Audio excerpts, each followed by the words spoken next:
Mesdames, Messieurs, bienvenue à cette École nationale supérieure d'architecture pour cette table ronde. Le 8 mars, je ne refais pas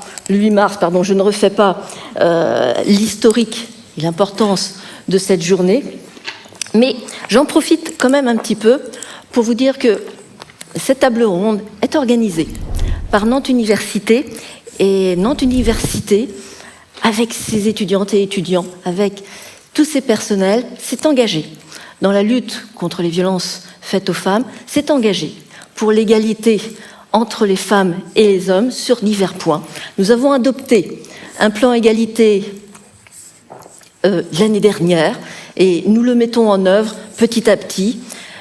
Nous avons signé, particulièrement dans notre lutte contre les violences faites aux femmes, nous avons signé avec le tribunal judiciaire, la police, la gendarmerie, l'association France Victimes 44 et le Crous qui s'est allié à Nantes Université, une convention pour qu'il y ait plus de fluidité entre nos institutions, pour que nous puissions, lorsque des étudiantes ou étudiantes, lorsque des personnels sont victimes de violences sexistes et sexuelles, qu'on sache mieux comment les accompagner, qu'on sache mieux comment aller jusqu'au dépôt de plainte éventuellement. Bref, une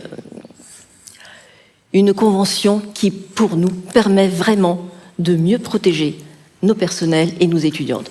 Nous avons lancé, et ça sera aussi un rappel que je ferai à plusieurs reprises, nous avons lancé au mois de janvier une enquête auprès de nos étudiantes et étudiants sur la situation de vie sur les campus et sur les violences sexistes et sexuelles auxquelles elles pourraient être confrontées.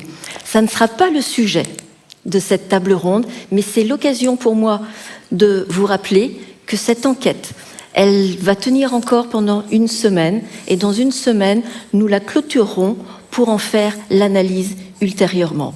Donc, pour les étudiantes et étudiantes qui sont là, donc je leur rappelle tout simplement que cette enquête, elle est diffusée sur leur adresse Etu Nantes, d'étudiants de Nantes, et qu'ils peuvent toujours encore y répondre pendant une semaine.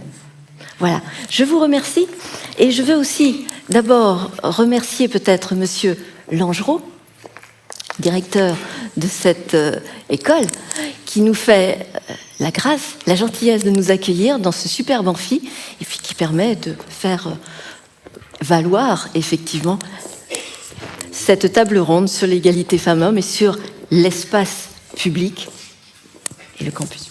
Merci Françoise. Vous m'entendez ? Oui. Merci Françoise. Je suis ravi de vous accueillir dans cet établissement. Pour celles et ceux qui sont arrivés par la petite porte, ils ne se sont peut-être pas aperçus qu'ils sont maintenant dans une école d'architecture. Donc je vous l'indique, vous êtes dans une école d'architecture et je suis d'autant plus ravi de vous y accueillir que cette école d'architecture est maintenant, et depuis quelques mois, depuis le 1er janvier 2022, membre de Nantes Université. Donc forcément impliqué dans tous les débats, tous les espaces militants de Nantes Université, dont celui-ci. Alors, je vous dirai deux petites choses, car je sais que le temps est compté. Il se trouve qu'ici, on forme des architectes urbanistes et des architectes paysagistes, et que leur métier, c'est de transformer le cadre de vie des gens. Et ces transformations sont des transformations, comme vous le savez, ou peut-être comme vous ne le savez pas, ce sont des transformations de l'espace sensible. Ce sont des transformations qui organisent le mariage du social et du spatial. Et il se trouve que, statistiquement, dans notre école d'architecture, mais c'est la même chose dans toutes les autres écoles d'architecture, il y a beaucoup plus d'étudiantes que d'étudiants. Et puis, paradoxalement, dans la profession, après ces études difficiles, eh bien, il y a beaucoup plus d'architectes hommes que d'architectes femmes. Alors vous me direz, mais où sont passées toutes ces étudiantes diplômées qui ont souhaité être architectes également? Eh bien, je vais vous le dire, c'est un secret de Polichinelle. Les architectes femmes qui sont diplômées de nos écoles d'architecture ne vont pas faire de l'architecture architectante dans les agences d'architectes, mais ils vont de l'autre côté du bar, elles vont dans la maîtrise d'ouvrage. Vous savez que les transformations du cadre de vie des Français, c'est la maîtrise d'œuvre, ce sont les architectes, la maîtrise d'ouvrage, ce sont les commanditaires, et puis la maîtrise d'usage, ce sont les habitants. Eh bien, la plupart des architectes femmes qui sortent des écoles d'architecture, enfin en majorité, vont dans la maîtrise d'ouvrage. Et quelle maîtrise d'ouvrage? La maîtrise d'ouvrage publique, souvent. Cette maîtrise d'ouvrage publique qui garantit la qualité des transformations des espaces publics, votre sujet de ce soir. Et, j'ose le dire, je pense que la présence de ces compétences d'architecture spécialisée qui sont, comment dire, dans l'espace public et j'allais dire dans la fonction publique, eh bien, c'est notre chance. C'est notre chance pour les architectes, eux, qui ont comme interlocuteurs des interlocutrices pour tout un tas de questions sensibles que vous allez évoquer ce soir. Je vous remercie. Merci beaucoup, Éric. Alors, je vais passer la parole à Julie Morer, qui est vice-présidente Vite Campus de Nantes Université, qui va vous remettre un petit peu dans ce contexte l'origine de cette table ronde, et nous entamerons ensuite les discussions avec nos intervenants. Merci Françoise, et merci Éric de nous accueillir à l'école, et à vous d'être là ce soir, et à nos intervenantes d'avoir accepté de participer à cette table ronde. Je pense que Françoise vous remerciera encore plus amplement. C'est important que vous soyez là. Et on voulait aussi remettre en contexte la thématique qui a été choisie ce soir en disant un mot de ce qu'est Nantes Université, nouvel établissement qui rassemble maintenant l'école centrale, l'école d'architecture, l'école des beaux-arts et 4 pôles de l'ancienne université de Nantes, qui compte maintenant 43 000 étudiants, 4 500 personnels. Donc c'est une grande maison, une grande structure qui prône aussi et qui défend les mixités tels qu'on les accueille sur les campus. Ces campus sont présents dans 3 villes, à Nantes, à Saint-Nazaire et à La Roche-sur-Yon. À Nantes, donc sur 9 campus. Donc il y a une universitarisation de la ville qui est très importante et qui nous tient à cœur pour qu'on puisse travailler sur et proposer des campus et un accueil un environnement de qualité à nos étudiantes et à nos étudiants. Nantes Université, c'est un établissement qui propose des actions de formation, de recherche, d'innovation, d'accueil donc de la communauté étudiante en termes de prévention, santé, de tous les soins qu'on peut aussi proposer, de la sécurité qu'on assure sur les campus en termes d'accueil, d'actions sportives, culturelles et d'aménagement des espaces. Et c'est donc le sujet qui nous préoccupe aujourd'hui. Très récemment, en fait, on a aussi vu que dans la culture scientifique, dans les sujets scientifiques abordés, cette question de l'aménagement des espaces, tels qu'ils sont en fait réinterrogés peut-être dans la façon dont ils sont pour certains genrés, surgit de plus en plus. On l'a vu dans une exposition qui a été proposée d'ailleurs à l'école d'architecture très récemment, en février dernier, sur tout ce qui concernait les assignations architecturales, la question de l'héritage, et on a des étudiantes qui nous en diront un mot en fin de table ronde. Donc cette question-là, elle est vraiment reposée pour qu'on puisse aussi, nous, en tant qu'acteurs publics, nous en emparer et intégrer cette réflexion dans la façon dont on pense ces espaces. En sollicitant nos usagers, les habitants de nos campus, c'est ce qui nous tient à cœur et qui nous semble être l'approche la plus pertinente pour que on se dise pas que construire une ville non sexiste comme Nantes est en train de le faire, construire des campus non sexistes, c'est fait après coup, c'est plaqué, mais plutôt que c'est quelque chose qu'on pense dès le départ, dès la façon dont on envisage d'améliorer l'accueil sur les campus et la qualité des lieux de vie. Donc on a eu cette volonté de poser la réflexion au cours de cette table ronde 2023 à l'échelle des villes. C'est finalement assez étudié, ça l'est moins à l'échelle des campus, et c'est pour ça que les premières pistes qui pourront ressortir de cette table ronde seront aussi l'occasion de les approfondir et de proposer une suite et des actions communes pour qu'on travaille de concert, que nos politiques publiques d'établissement soit vraiment en adéquation et en lien avec les politiques publiques des villes, donc localement, mais aussi à l'échelle plus internationale. Nantes Université est membre d'une alliance européenne, l'Université européenne dite du bien-être, UniWell, et donc on a des partenaires européens qui sont aussi très attentifs à l'événement qui se tient ce soir et à la suite qu'on pourra lui donner. Voilà, peut-être un dernier mot pour dire que cette table ronde, elle prend aussi beaucoup de sens dans le contexte du grand débat autour de la fabrique de la ville qui a été lancée cette semaine par la métropole, et que en tant qu'établissement de l'enseignement supérieur, on est aussi acteur d'un territoire et qu'on aura sans doute des éléments à faire remonter via un cahier d'acteurs en mettant à contribution nos étudiants, nos enseignants, pour voilà, être force de proposition et travailler avec la métropole sur ces questions. Donc voilà, c'est l'occasion de sensibiliser de jeunes architectes, géographes, sociologues, étudiants, personnels, les collectivités aussi, à ce travail commun que l'on peut mener. Merci Julie. Donc, pour travailler et discuter ensemble sur cet espace public non sexiste qui va partir, je l'espère, d'un campus non sexiste, nous avons 4 femmes que vous connaissez peut-être ou que vous allez apprendre à connaître. Nous avons d'autres personnes aussi qui sont dans le public, qui interviendront par la suite, comme Julie le disait, qui sont issus de votre école d'architecture. Donc des jeunes architectes, des étudiantes encore. Vous avez pu voir une exposition qui est dans le hall, là, qui sont le travail des étudiantes et des étudiantes de cette école d'architecture. Alors tout d'abord, pour vous présenter Mao Bertu, donc adjointe à la ville de Nantes, en charge de l'égalité, de la ville non sexiste et des luttes contre les discriminations, et organisatrice des dernières assises de Nantes Université pour la lutte contre les violences sexuelles de novembre dernier. Florence Pagneux, journaliste de La Croix, auteur du livre « Ce que les filles ont à nous dire », voilà, ce que nos filles ont à nous dire, aux éditions Mère Salée, qui est un recueil un petit peu d'idées, de connaissances aussi du milieu local, c'est la façon dont on se comporte vis-à-vis de nos jeunes filles, et qui a été une ressource aussi précieuse.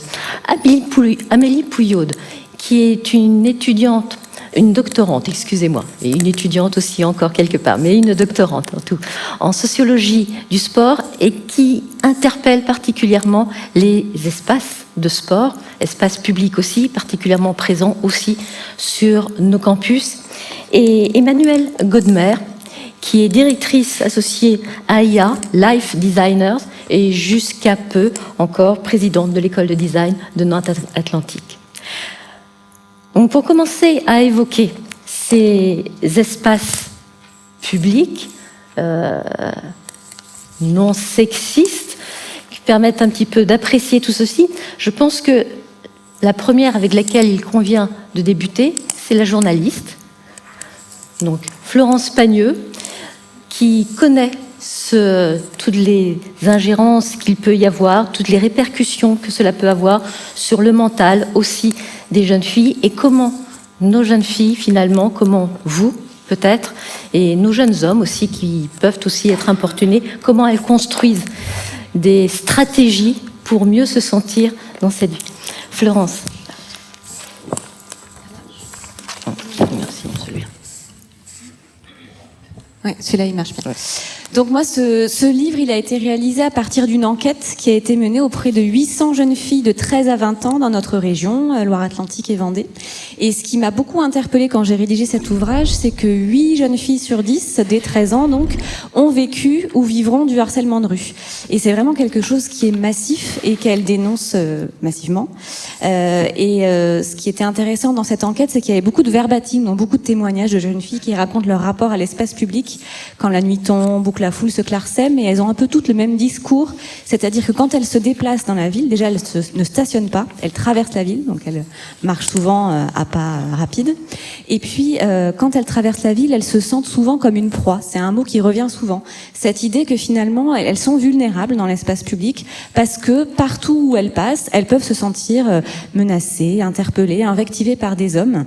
Alors il y a eu des études qui montrent que les hommes qui qui dérange ces jeunes femmes, ils sont beaucoup, pour la plupart, majeures, donc souvent plus âgées que ces jeunes filles qui traversent la ville. Ça, c'est des données qui viennent du délit d'outrage sexiste qui a été créé en 2018 et qui montrent que la majorité des personnes qui ont eu cette contravention, elles ont plus de 18 ans. Donc voilà, cette idée que la ville n'est pas aux filles et qu'elles ont en permanence le sentiment de devoir déployer des stratégies pour parvenir à la traverser sans encombre. Alors pour certaines, ça va être de mettre des écouteurs sur les oreilles, même si elles n'écoutent pas de musique, mais pour montrer qu'elles ne sont pas disponibles pour une discussion. Pour d'autres, ça va être de regarder par terre ou tout droit pour pas avoir à répondre aux hommes qui les invectivent. Pour d'autres encore, ça va être de modifier sa tenue vestimentaire ou d'y faire attention. En tout cas, dans cette enquête, elles sont quand même 84% à dire qu'elles ne s'habillent pas comme elles le souhaitent, même quand elles ne vont pas en cours ou à l'école. Donc on voit bien que chaque matin devant leur armoire, les jeunes filles, elles se posent des questions et les jeunes garçons ne se posent pas du tout ces questions-là. Et alors on me demande souvent si la question du harcèlement de rue c'est récent. Alors c'est vrai qu'on le dénonce beaucoup plus aujourd'hui, notamment sur les réseaux sociaux, qui permet de dénoncer massivement cette problématique. Mais je me suis rendue lundi à l'Université d'Angers pour un article au Centre des archives du féminisme. Alors c'est un centre qui recueille depuis 2001 toutes les revues, les documents, les photographies qui ont eu lieu sur le féminisme. Et là j'ai retrouvé un texte qui a été rédigé dans les années 70, un texte féministe et qui s'appelle La rue. Donc je vous en lis quelques lignes. J'ai rêvé d'une rue où la peur me quitterait. Je rêve d'une rue sans la peur à mes côtés. Il est 10h du soir, femmes rentrez chez vous, les hommes peuvent aller boire, nous resterons chez nous.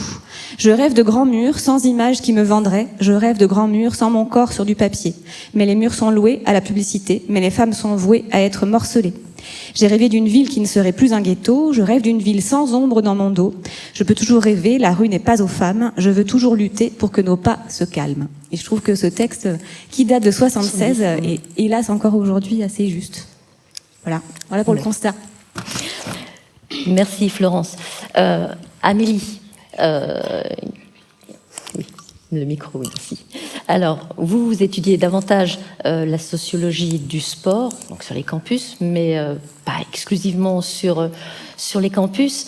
Et vous m'avez dit effectivement que ce qui est curieux, c'est que des sports qui peuvent être féminisés, finalement, ne marquent pas autant l'importance des femmes quelque part, et que d'anciens comportements peuvent y revenir.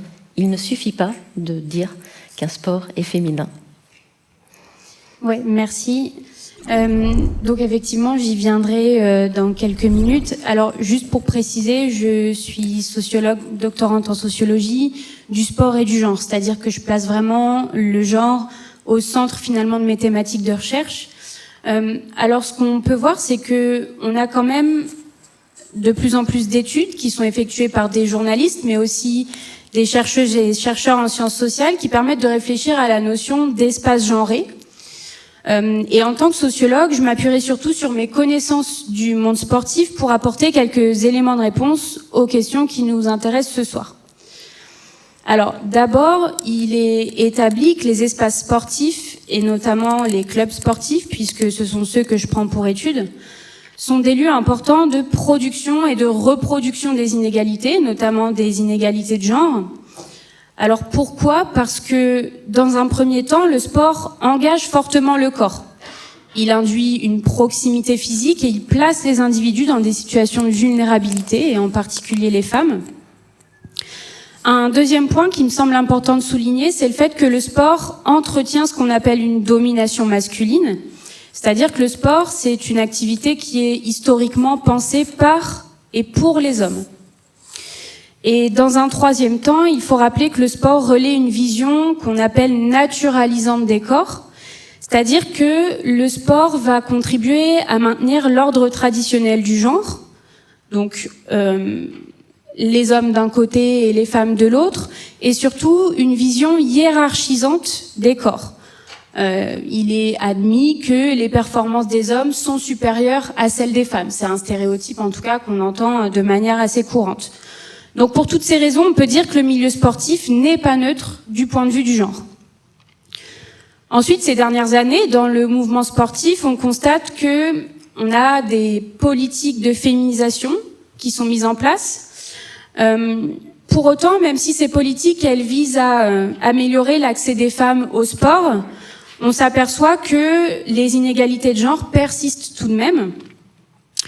Le premier constat qu'on peut faire, c'est que c'est vrai que depuis la loi de 2014 qui vise à augmenter l'effectif des femmes dans les instances dirigeantes, on a effectivement de plus en plus de femmes qui accèdent à des postes assez élevés dans les instances sportives.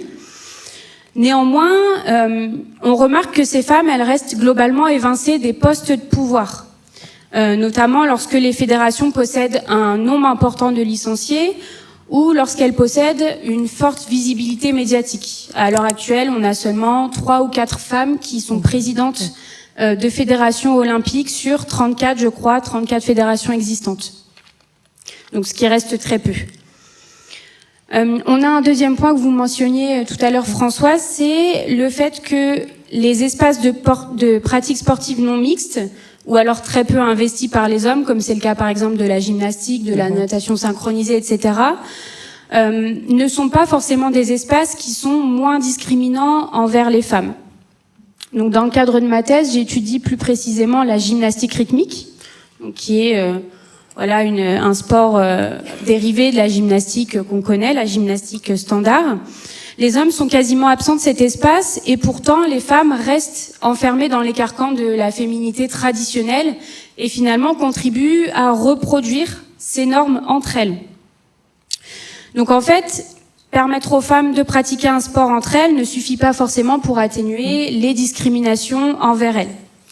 D'où l'importance, et j'y reviendrai peut-être un petit peu plus en profondeur après, de porter l'attention sur les propriétés sociales des utilisateurs et des utilisatrices des espaces, et aussi de porter l'attention sur les rapports de pouvoir qu'on a entre les femmes et les hommes. De ce point de vue, et je finirai peut-être là-dessus, je ne sais pas si on a le temps, mais le roller derby, je ne sais pas si vous connaissez, mais c'est une discipline sportive qui apparaît innovante parce que c'est un sport compétitif, un sport de contact, et c'est un sport qui offre un espace de pratique qui est inclusif. C'est assez rare que des fédérations acceptent officiellement dans les règlements sportifs les personnes transgenres, intersexes, etc. Et c'est pas un hasard non plus si c'est cette pratique qui se montre inclusive, puisque donc c'est une pratique qui est surtout développée depuis les années 2000 et qui est investie par des femmes qui sont militantes, des femmes qui sont féministes. Et c'est une pratique qui est également organisée par des femmes essentiellement. Et puis, juste pour terminer, au niveau des espaces de pratique sportive libres, comme les skateparks, les city-stades, je crois que vous le mentionnez d'ailleurs pas mal dans votre ouvrage que je n'ai pas lu mais qui m'intéresse fortement. En fait, ce sont des espaces qui sont au départ pensés dans une logique d'inclusion, mais on s'aperçoit que ce sont surtout les hommes qui vont les utiliser. Et d'ailleurs, lorsqu'on se balade, l'UFR STAPS, je connais un petit peu, j'y ai enseigné sur le parvis, l'espace de workout, pardon. On observe que en fait, c'est un espace qui est surtout utilisé par les hommes. Donc, on y voit finalement très très peu de femmes. Donc, tous ces exemples nous amènent à penser, à réfléchir sur la manière d'aménager les espaces pour inclure davantage les filles et les femmes, mais aussi penser à leurs usages différenciés, selon leur lieu d'implantation et selon également les caractéristiques sociales des personnes qui vont les utiliser.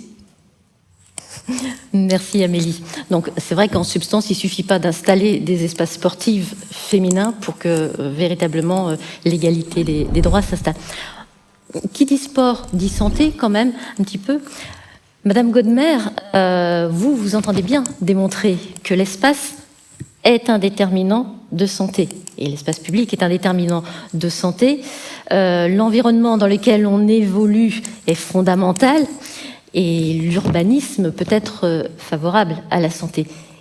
Et au-delà même de l'égalité femmes-hommes et au-delà même de la préservation des seules femmes, vous êtes attaché particulièrement à toutes les vulnérabilités. Et dans un sens d'inclusion, c'est aussi un des thèmes majeurs quelque part de nos sujets. Dans ce sens d'inclusion, on revient à cette idée que ce que l'on fait pour les personnes vulnérables, oui, si, ça marche de temps en temps, oui, ça vaut pour tout le monde. Et c'est ça en fait l'inclusion. Si on est attentif aux personnes les plus fragiles, on fait des choses qui finalement seront favorables à tous et à toutes. Madame Godmer ? Oui, c'est bon. Oui, effectivement, moi, bon, c'est la journée de la femme et je salue cette journée, effectivement, mais je pense que quand on parle des vulnérabilités liées à la femme, et la femme n'est pas toujours vulnérable, il faut s'attacher à tout type d'inégalité ou de vulnérabilité. Je vous en parlais en préparant cette table ronde. Donc moi, j'ai une double casquette. Je suis directrice associée d'AIA, mais je suis aussi vice-présidente santé de la Fondation AIA, et qui s'attache à interroger à la fois à deux types d'échelles, hein, au titre de l'échelle de la ville, du territoire, les déterminants de santé qui concernent l'environnement dans lequel nous vivons, et qui sont nombreux, qui sont économiques, sociaux, environnementaux, mais aussi à l'échelle du bâtiment. Et donc il y a deux types d'expériences que j'avais envie d'évoquer et qui me faisaient aussi écho à un colloque. Pour certains ou certaines, vous avez peut-être participé à ce colloque de fin d'année qui avait lieu à Nantes, qui s'appelle colloque Ville et santé mentale, qui était à la Cité des Congrès, et qui s'attachait aux déterminants de santé liés à la santé mentale. En fait, quand on parle de santé mentale, on parle de santé globale. Et quand on parle d'attention à la femme, on parle tout simplement, pour moi, d'attention, je dirais, à l'ensemble de la population. Alors certes, il y a certainement des attentions particulières, et je vous le citais, et en tant que parent, mais aussi petite fille, et ayant grandi dans un milieu d'hommes, et j'évolue beaucoup dans un milieu d'hommes, tout ce qui est attention à l'espace public et notamment aux toilettes dans l'espace public est un sujet fondamental de santé publique dans les écoles. Hein. On sait que les petites filles ont des vrais problèmes de santé publique dans les écoles parce qu'il y a cette problématique des toilettes, mais les toilettes dans l'espace public, c'est un vrai sujet. C'est un sujet qui n'est pas toujours abordé de façon globale. Donc oui, quand vous m'avez interrogé sur cette attention à la construction de la ville, du territoire et du bâtiment, avec, je dirais, cette attention à la femme, je dirais que oui, mais pas que. Les personnes âgées, le handicap, les vulnérabilités au sens large demandent une attention de tous les instants. Alors dans la Fondation AIA, on a mis en place une méthode qui diagnostique un territoire sur la base de données de santé publique. Et je pense qu'on ne devrait plus construire quoi que ce soit, qu'on soit urbaniste, alors là on est à l'école d'architecture, mais qu'on ne devrait pas concevoir un espace public ou un bâtiment sans interroger ces données de santé, parce que il n'y a pas de recette toute faite. Il y a des sensibilités, bien sûr, il y a des précautions à avoir qu'on peut systématiquement appliquer à tout type d'environnement, mais Nantes n'est pas pareil que Nice, n'est pas pareil que Marseille, et il n'y a pas les mêmes problématiques. Donc, interroger les données de santé publique pour bâtir des parcours, et pas uniquement des bâtiments, ou pas uniquement des quartiers. Cette notion de parcours, elle est fondamentale dans la construction, et malheureusement, on est organisé en France en silo. Un département construit un collège, un lycée, une région construit un lycée. Les groupes scolaires sont construits par les villes, et donc on voit bien que si on veut parler de parcours étudiant, on en avait parlé avec Julie, mais parler de parcours étudiant, c'est parler du logement, où je loge. Comment je me déplace, comment j'ai envie de me divertir, aussi bien pratiquer une activité physique, me cultiver, aller faire mes courses, qu'aller apprendre dans l'école ou dans l'université où je dois me rendre. Donc penser, je dirais, et avoir une attention à la femme et à ses vulnérabilités, c'est, je pense, remettre en cause notre façon de concevoir qui ne doit plus être en silo, mais qui doit être en parcours. Donc ce parcours étudiant, on est entouré de nombreux étudiants, nous préoccupe beaucoup au niveau de la Fondation AIA, mais également dans les bâtiments que l'on conçoit ou dans les projets urbains que nous sommes amenés à étudier. Alors, je parlais je vous donne quelques exemples qui me parlent particulièrement dans ce contexte de cette journée de la femme. C'est vrai que le sujet des lieux d'intimité d'accès à l'eau, de toilettes dans l'espace public ou dans le bâtiment, pour moi, sont des sujets importants. Et on voit bien que ce soit dans l'espace public pour les femmes SDF, par exemple, ou les personnes qui sont sans domicile fixe au sens large, c'est un vrai sujet. Et c'est un vrai sujet, par exemple, dans les lieux d'enseignement. On a co-construit un livre blanc avec l'école de design sur les nouvelles formes d'enseignement et l'impact que ça a sur les locaux. Ces espaces d'intimité sont absolument essentiels pour les petites filles et pour les plus grandes filles. Vous parliez d'équipements sportifs tout à l'heure. C'est vrai que quand on conçoit des parcs, quand on conçoit des parcours sportifs, on a souvent, alors ça évolue, je trouve, mais on a quand même souvent des équipements qui sont plutôt dédiés à la musculation. Voilà, on a moins des équipements qui ont une attention à ce qui peut être la pratique orientée ou plus adaptée aux femmes ou aux petites filles. Voilà, donc ça c'est également un sujet. Il y a des modes aussi, et on a des responsabilités en tant que concepteur, à la fois urbaniste, architecte ou tout acteur de l'acte de construire. On a tous vécu de passer devant des immeubles avec des rez-de-chaussée hauts qui sont absolument pas animés, qui sont absolument pas dans des moments où la nuit tombe. Le sujet de l'éclairage et des rez-de-chaussée hauts est un vrai sujet d'organisation de l'espace urbain.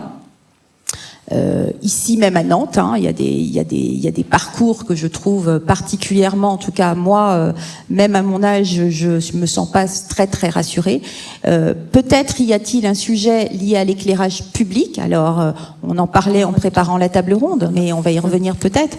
C'est pas complètement antinomique avec les engagements environnementaux. On voit des choses qui se passent très intéressantes dans certaines villes, comme à Lausanne ou à Pau, qui sont vraiment des petites attentions où l'éclairage se déclenche quand on passe. Donc c'est pas forcément contraire à un engagement plus global sur l'environnement.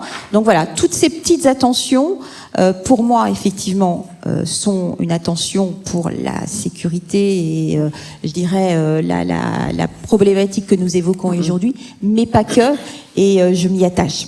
D'accord. Merci beaucoup, Emmanuelle. Alors, Mao Bertu, ces constats, vous les faites déjà, et sur cette première partie un petit peu de table ronde où on fait état justement de ces constats les unes avec les autres, c'est la connaissance particulière des métiers que vous avez, comment vous pensez faire évoluer justement déjà en partant de ces constats et cette idée des constats que vous avez, comment vous pensez que nos campus peuvent aller aussi vers ces villes, cette ville non sexiste finalement. On n'est pas encore définitivement au stade des préconisations, on en parlera tout à l'heure dans une deuxième partie, très très rapidement, ça va venir très vite, mais voilà, quelles sont vos interrogations déjà ? Avant de rentrer dans la réponse, je voulais juste dire un mot sur la ville non sexiste, parce que c'est quand même une terminologie qu'on a posée, qui est nouvelle, et sur lequel je pense que c'est nécessaire qu'on s'arrête une minute. Ça fait des années que la ville de Nantes s'engage pour lutter contre les inégalités entre les femmes et les hommes. Et donc on avait une logique de travail volontariste, mais de compensation des inégalités. On a décidé de s'engager finalement avec un autre prisme en se disant il y a un certain nombre de décisions qu'on prend, qu'on considère comme étant neutres et sur lesquelles on ne se pose pas la question de savoir quels sont leurs impacts en termes d'égalité entre les femmes et les hommes. En réalité, il y a des décisions qu'on prend et qu'on le veuille ou non qui peuvent maintenir ces inégalités, voire même les aggraver. Donc la logique de ville non sexiste, c'est à la fois ville en tant que collectivité, comment on s'engage à ce que chaque décision qu'on prend participe à ce travail pour plus d'égalité entre les femmes et les hommes. Et puis c'est le principe, là je dirais large, l'ambition d'avoir la ville en tant que territoire non sexiste. Et donc là, c'est à la fois nous, collectivités, mais aussi les actrices et les acteurs autour de nous, dont par exemple l'université. Et donc c'est vraiment un plaisir que de pouvoir travailler ensemble, d'avoir une université qui répond, qui s'engage, qui est volontariste sur le sujet, qui avait déjà initié des choses. Et donc, on voit bien qu'on a la possibilité de changer concrètement les choses, en tout cas de tout tenter pour le faire. Du coup, pour répondre à votre question, il y a un certain nombre de sujets évidemment qui se posent quand on ambitionne de traiter la question de l'égalité entre les femmes et les hommes de manière aussi transversale. Forcément, l'idée, c'est de prendre tous les sujets et de les regarder un par un pour se poser la question. Moi, je reviendrai sur là 2 exemples qui viennent d'être donnés. La question, par exemple, des terrains, des espaces sportifs sur l'espace public. C'est un vrai sujet parce que on a une demande dans la population d'avoir des espaces sportifs. On a un enjeu de santé publique à développer des espaces de pratique sportive sur l'espace public. Et donc, en fait, qu'est-ce qu'on met en place assez classiquement? Des espaces de street workout, des espaces de skatepark, par exemple. Ça, c'est les premiers exemples qu'on a en tête. On a moins d'aménagements qui sont fléchés sur des pratiques dites féminines, parce qu'en fait, il y en a très peu. Parce que les pratiques féminines, elles sont très souvent ramenées à des espaces intérieurs et à des pratiques qui sont extrêmement stéréotypées. Et donc, finalement, c'est aussi... alors là, je dis pas qu'on a toutes les réponses. Hein. L'idée, c'est aussi qu'on essaye d'avancer et on n'aura pas forcément l'ensemble. Mais c'est aussi de se dire, effectivement, quelles pratiques on pourrait amener qui seraient plus mixtes, par quels aménagements, et donc comment on peut faire différemment, et comment aussi on peut accompagner par exemple, sur la piste de roller derby qui avait été installée devant la place Gralin, ça a très bien fonctionné, parce qu'il y avait aussi de la médiation, et donc on sait qu'il y a aussi des gens qui veillent à ce que ça se passe bien sur cet espace, à ce qu'il n'y ait pas de mésusage, etc. Et donc on voit bien que la présence humaine à côté d'un espace sportif, ça permet aussi cette appropriation par des enfants, par des femmes, par des débutants. Ce qu'un terrain, par exemple, de skatepark laissé comme ça sur l'espace public ne permet pas. Quand on débute une pratique comme ça, assez rapidement, on est mis de côté par des gens qui maîtrisent et qui ont envie d'utiliser cet espace. Donc on voit bien qu'il y a plein d'enjeux croisés. Puis pareil sur les questions d'éclairage, où on voit bien qu'effectivement, là, on est au cœur aussi d'injonctions un peu contradictoires. On sait que l'éclairage, c'est un point essentiel pour assurer le sentiment de sécurité sur l'espace public. Bien voir autour de soi, c'est essentiel. La question de la végétalisation, elle va aussi dans ce sens-là, c'est-à-dire que on a envie d'avoir des espaces qui sont plus verts, qui sont plus agréables, et en même temps, plus on met de végétation, et ben moins on y voit autour de soi, et donc moins on se sent en sécurité. Donc c'est aussi un enjeu croisé. Et donc sur l'éclairage, je suis pas allée sur le côté un peu plus dur, mais c'est la question évidemment, vous l'avez dit, hein, mais des économies d'énergie, de la transition écologique. Et donc comment, au croisement de toutes ces ambitions-là, on arrive à garantir ces sentiments de sécurité pour que les femmes, mais plus largement l'ensemble des habitantes et des habitants, se sentent en sécurité sur l'espace public, puissent en profiter, en jouir vraiment librement, tout en ayant effectivement ces autres points d'attention qu'en tant que collectivité, on est obligé d'avoir. Donc c'est vraiment sur l'ensemble de ces critères qu'on se pose avec l'attention, comme vous le disiez aussi, à faire vivre différemment la ville. Je pense que la question, par exemple, je m'arrêterai là, mais la question des rez-de-chaussée, elle est essentielle. Se dire, est-ce qu'on a des grandes rues avec des façades sur lesquelles il ne se passe rien, où on peut traverser une rue sans croiser qui que ce soit, sans avoir de lumière, sans avoir de vie, ou est-ce que quand on anime différemment ces espaces-là, évidemment que ça participe du sentiment de sécurité. Donc ça, c'est un vrai enjeu pour faire autrement la ville. Et donc ça, c'est effectivement devant nous. Julie en a parlé tout à l'heure, notamment avec le grand débat sur la fabrique de la ville. Mais on a effectivement tout ça à mettre sur la table pour construire différemment la ville. Merci. Merci. Alors, donc on a des constats, c'est clair. On a aussi quelques solutions, quelques préconisations. Et vous avez aussi travaillé les unes et les autres sur ces sujets-là. Alors Florence, vous avez déjà évoqué, et ça se fait déjà, y compris à Nantes, mais ailleurs, sur des noms de rues qui peuvent être féminins. Est-ce que des campus peuvent avoir des rues? Est-ce que, et juste peut-être aussi un peu, est-ce qu'il ne faut pas aussi changer la perspective? C'est-à-dire, on a un petit peu tendance, et vous le savez toutes et tous, à citer toujours les mêmes personnes un petit peu exceptionnelles. Madame Curie, par exemple, Simone Veil, sont des monstres au bon sens du terme.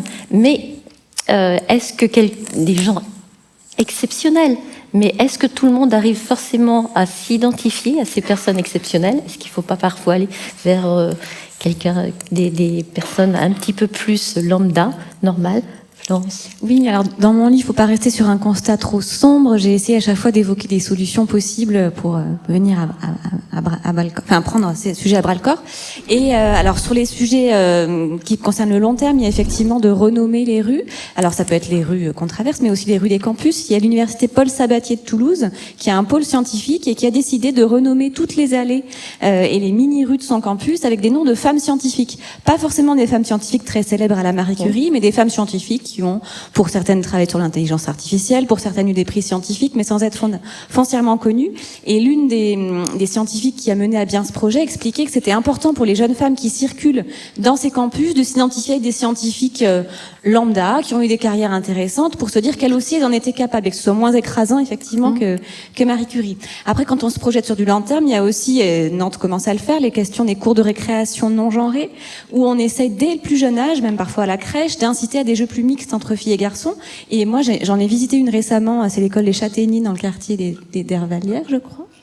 Ouais. Et du coup, les maîtresses ont tout de suite remarqué dès la rentrée que cette nouvelle cour de récréation, où on avait remisé sur le côté le terrain de foot, donc les garçons qui voulaient jouer au foot, ils allaient plus loin, ils restaient pas au centre à occuper tout l'espace. Et elles m'ont dit, c'est immédiat, l'harmonie entre les élèves a été beaucoup plus forte, il y avait moins de tension, et les filles et les garçons se sont mis à jouer côte à côte et pas séparément très loin les uns des autres. Donc on voit que sur des questions de long terme aussi, on peut jouer. Et sur le court terme, sur la question du harcèlement, je suppose que vous savez, mais il y a plein de formations en ligne, de choses qui existent pour essayer de se prémunir contre ce genre de choses et de faciliter l'entraide entre étudiants, que ce soit filles ou garçons, pour arriver à sortir de ces questions de harcèlement. Donc, il y a une méthode qui est en ce moment pas mal développée et qui est gratuite, qui est faite en ligne par la Fondation des femmes, qui s'appelle la méthode des 5D. Alors, je sais pas si ça parle à certains. Mais en gros, quand on se trouve face à une situation de harcèlement et qu'on est témoin ou victime de cette situation, il y a 5 comportements qu'on peut utiliser. Donc la première, c'est distraire, c'est essayer de faire tomber ses clés, faire du bruit pour essayer de dissiper la situation et de faire en sorte que le harceleur cesse ses agissements. La seconde technique, c'est déléguer, c'est d'oser aller voir le conducteur de bus, quelqu'un qui représente un petit peu l'autorité publique dans le secteur pour faire parler de la situation. Documenter aussi, ça peut être filmer les choses qui se passent de loin si on peut, pour documenter ce qui s'est passé pour la personne. Diriger, ça peut être cette fois prendre une voix ferme et dire non, ce que vous me dites là, ça me gêne. Le dire fort pour qu'on ait des témoins autour de soi et montrer que on ne veut pas de cette situation. Et puis la dernière qui est dialoguer, c'est-à-dire d'aller voir la jeune fille ou la jeune femme qui a été importunée pour vérifier si elle se sent bien et si elle a besoin d'aide. Et cette question de la sororité, c'est une valeur qui est en train de se développer aussi aujourd'hui dans les jeunes filles que j'ai interrogées, où elles se disent on peut toutes agir les unes pour les autres et pas laisser passer certains comportements en étant en groupe et en étant plusieurs pour faire corps contre tout ça. Donc c'est un moyen aussi, merci Florence, d'intervenir aussi là-dessus, de sensibiliser. Alors Amélie, là c'est peut-être plus la future peut-être enseignante-chercheur que je vais interpeller là-dessus. Donc doctorante, peut-être docteur très bientôt et peut-être enseignante-chercheur. Est-ce que au niveau de vos enseignements, est-ce que ce sont des choses qui commencent à apparaître, sensibilisation des étudiantes et étudiantes, mémoire, thèse, etc., données aux étudiantes, ces thématiques-là se portent aussi dans les universités? Je le sais que oui, pour ma part, mais vous-même. Oui, alors effectivement, moi il y a juste une chose en tant que sociologue que je voulais préciser qui me semble vraiment importante, c'est que là on parle ce soir de discrimination envers les femmes et ça va rejoindre peut-être un petit peu votre propos, c'est que en fait en tant que femme on n'est pas toutes exposées de la même manière aux discriminations, dans le sens où finalement elles s'additionnent et parfois se renforcent. C'est-à-dire que là on parle de sexisme, mais on pourrait parler aussi d'agisme, de classisme, de validisme, de grossophobie, etc. Donc en fait, ça c'est vraiment important à rappeler. Il y a quand même des femmes qui sont davantage exposées que d'autres, et des femmes qui sont davantage armées pour essayer de survivre, pour le dire comme ça, dans un monde un peu hostile.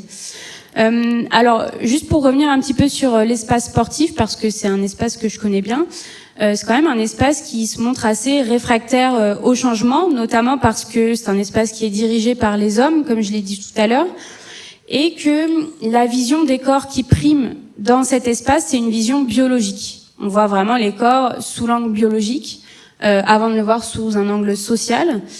Mais on se rend quand même compte que sous l'impulsion de pratiquantes et de pratiquants, il y a des réflexions qui commencent doucement à s'engager dans le domaine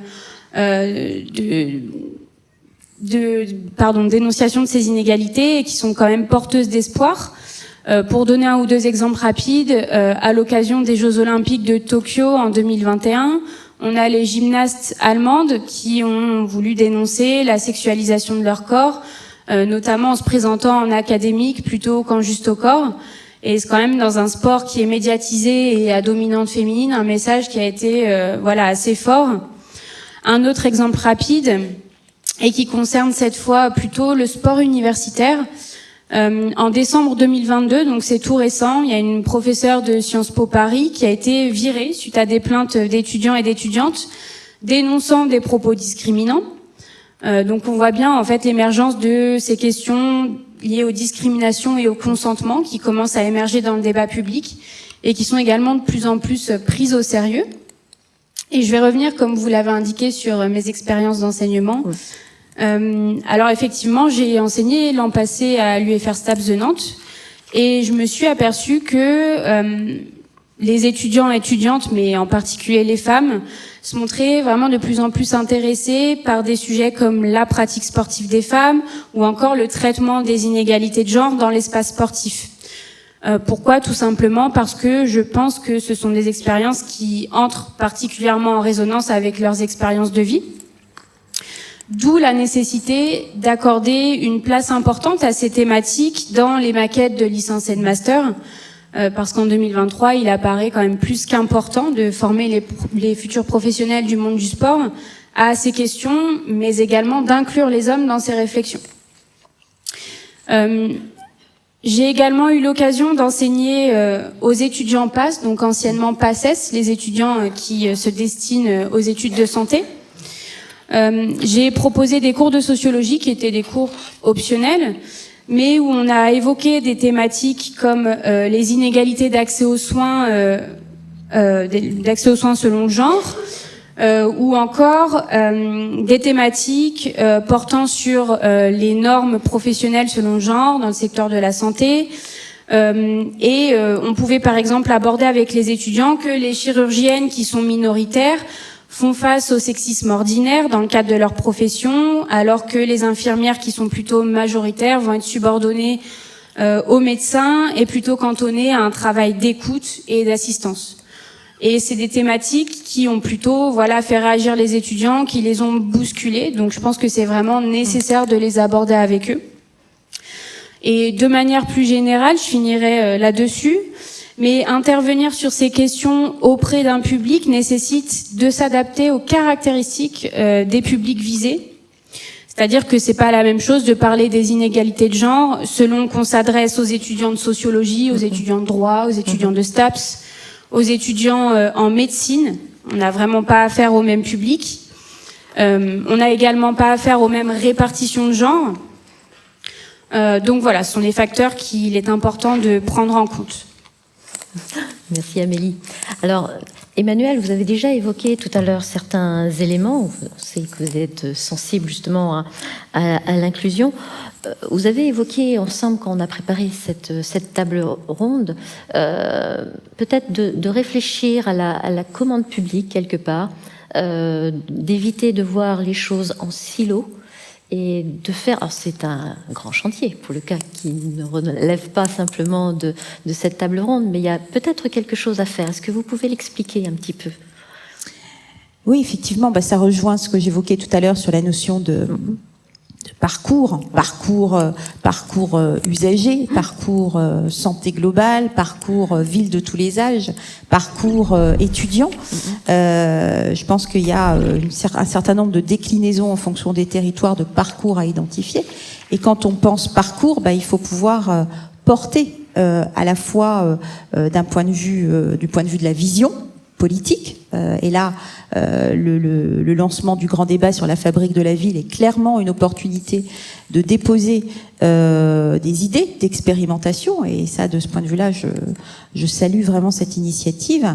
Mais c'est pas facile. C'est pas facile parce qu'il faut, la vision, 2, le portage politique, un peu de courage quand même.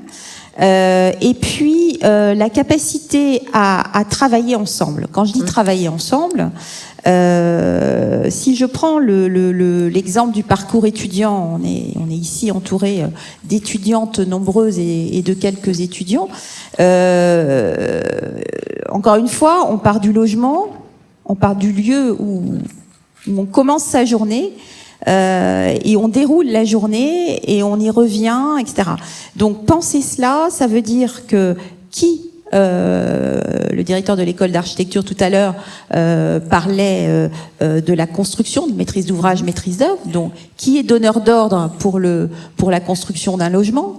Si on parle de logement étudiante, le CNUS, le CRUS sont des donneurs d'ordre. Qui est donneur d'ordre de la mobilité? Qui est donneur d'ordre etc., etc. Donc ce sont des institutions qui fonctionnent en silo, qui se parlent parfois qui ne se parlent pas beaucoup. Et donc, on a aujourd'hui des procédures qui permettent, et ça va intéresser les architectes ici présents, mais on a des procédures de marché public qui permettent d'avoir une construction publique-privée, mais en interrogeant les usages au cœur de la conception. Et là, je fais un petit parallèle avec ce qui se passe dans les pays nordiques, en Scandinavie en particulier et au Danemark en particulier. On a beaucoup visité des lieux de santé, des lieux d'enseignement, des lieux où on va travailler. La mobilité, vous la connaissez, cette mobilité douce des pays nordiques où le vélo est roi et où il n'y a pas de rupture dans l'espace public. C'est un vrai sujet, ça aussi. La rupture de l'espace public. Le trottoir, enfin, on vit tous des trottoirs où un coup c'est étroit, un coup c'est grand, mais la mère de famille a même pas la possibilité de faire passer sa poussette. Enfin, bref. Donc, on voit bien que ça, c'est une incapacité à penser global, à penser parcours, et donc ça interroge effectivement la façon dont on passe la commande, et donc la commande de la construction de cet espace public et des bâtiments. Donc il y a des procédures qui existent aujourd'hui, qui sont pas encore très connues, qui existent dans certains domaines, moins dans d'autres. Je donne un exemple très concret, puisqu'on est là pour évoquer des choses, et qu'on évoquera d'ailleurs dans le cadre du grand débat et des propositions dans le cadre de la fabrique de la ville. Il y a des CEMOP qui existent, ce sont des SEM privés, où il y a des gouvernances publiques-privées, où il peut y avoir plusieurs acteurs publics qui co-construisent, avec des financements aussi ambitieux, aussi que la collectivité, l'entité publique ne peut pas tout financer.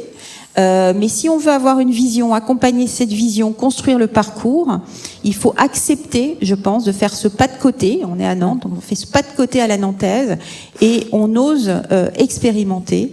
Et moi, je rêve pour Nantes. Je le rêvais quand j'étais à l'école de design, et on continue à travailler beaucoup avec l'école de design. Mais je rêve de construire un parcours expérimental étudiant entre le logement et le lieu d'enseignement. En tant que parent, moi j'ai une fille qui va partir en études supérieures, je peux vous dire que je regarde ça. Et je regarde pas seulement l'école où je vais la mettre, mais je regarde le parcours qu'elle va devoir faire et la capacité qu'elle va avoir à embrasser quelque part, pas d'un point de vue uniquement sécuritaire, mais d'un point de vue épanouissement, ce parcours sur le territoire. Et malheureusement, on a ces organisations qui nous sclérosent un peu. Voilà. Donc, j'interroge la méthode, et je pense qu'on est à Nantes aujourd'hui. Je pense que encore une fois, ce grand débat peut permettre d'expérimenter. Je voulais juste revenir sur une petite chose qui est liée à l'éclairage dont on parlait tout à l'heure. Alors, je suis peut-être pas politiquement correcte, mais j'entends les jeunes femmes, les jeunes filles adolescentes qui ne se déplacent plus qu'en groupe parce que justement elles ne se sentent pas sécures. Et ce n'est pas qu'à Nantes, faut être clair. Je pense qu'il faut accepter de voir, mais aussi d'être vu. Le sujet de je me sens safe dans un espace, c'est aussi accepter qu'on puisse contrôler cet espace. Donc j'interroge, alors ça interroge le sujet de la liberté, hein, je sais bien, hein, de la liberté de l'image, etc. Donc c'est là où je dis que je suis peut-être pas politiquement correcte, mais n'empêche qu'il y a des zones qui sont des zones où on ne voit pas. Je pense au parking à vélo, par exemple. On parlait tout à l'heure le vélo se développe beaucoup. Moi, la première, quand je me déplace souvent par le train, c'est vrai, quand je reviens tard le soir, je ne prends pas mon vélo parce que j'ai peur d'aller dans le parking à vélo. Et donc, le sujet de concevoir aussi ces espaces auxquels souvent on prête moins attention qu'un bâtiment ou un espace public, c'est un vrai sujet. Et il faut accepter aussi que ces lieux soient surveillés. Donc voir et être vu, c'est un vrai sujet de politique publique aussi. Merci Emmanuel, tout en respectant des espaces d'intimité, de confidentialité, etc. C'est important. Cette notion de rupture de l'espace public, c'est fondamental aussi. Vous le savez bien, on l'évoquera à nouveau. C'est que on sait qu'il y a des endroits de la ville où les étudiantes, mais aussi toute personne, en fait, se sentent pas forcément en sécurité dans le temps de la stante du tram, par exemple, ou juste au moment où la sécurité, le confort du bus ou du tram va s'arrêter, le temps de rejoindre son domicile, cet espace, justement, cette continuité qui ne sera pas assurée nécessairement en termes de sécurité. Alors, Mao, est-ce que vous avez des actions, des préconisations qui pourraient nous accompagner davantage? On a, comme on l'a vu avec Amélie tout à l'heure, on sait que sur l'université, il y a des choses que l'on peut faire. Sensibiliser, former nos étudiantes et étudiantes, ça prend corps de plus en plus. On le sait, on le fait dans toutes les spécificités de nos disciplines à notre université. C'est en cours de route. Avec ces difficultés que l'on peut rencontrer aussi de contradictions entre les objectifs de développement durable, on en a dit un mot déjà tout à l'heure, mais voilà, comment assurer aussi quelque part cette continuité de sécurité entre nos campus, dans la ville, pour rejoindre des espaces un peu plus safe. On a un certain nombre de pistes de réponse qui sont diverses pour tout faire pour que l'espace soit sécure et que le sentiment de sécurité soit présent. Moi, je veux juste commencer par un point, c'est qui me paraît essentiel, peut-être un peu ambitieux, mais c'est comment on met tout en place pour que les situations de harcèlement, d'agression, etc. s'arrêtent. Et donc je voulais rebondir sur ce que disait Florence sur les 5D. Moi, je vous invite, si ça vous intéresse, cette formation de la Fondation des femmes qui donne un peu des clés pour pouvoir intervenir quand on est témoin dans des situations. Elle est très claire, très simple, gratuite. Et dans le cadre du 8 mars, j'ai amené quelques programmes si ça vous intéresse, sinon tout est sur le site de la ville, mais l'association Résonante à Nantes est missionnée pour offrir cette formation en visio gratuitement. Donc si vous avez un petit peu de temps à y mettre, c'est un point essentiel pour se dire, finalement, on sait que le harcèlement de rue, les agressions, ça va pas s'arrêter demain. Nous, on travaille à avoir une ville non sexiste, mais on est conscient qu'on est quand même dans un champ, on est humble quand même, on est dans un cadre un peu plus large et on est conscient qu'on va pas tout de suite mettre fin au patriarcat. Et donc, comment concrètement demain, quand il y a une situation comme ça qui se pose, autour de soi, dans un tram par exemple, il peut y avoir des gens en capacité de pouvoir réagir, de pouvoir faire diversion, de pouvoir s'interposer sans jamais se mettre en danger, mais pour pouvoir assurer la sécurité de la personne qui est en situation de vulnérabilité. Ça, c'est un point important pour se dire, on a une société où on est tous solidaires, où on fait face collectivement face à ce type de situation.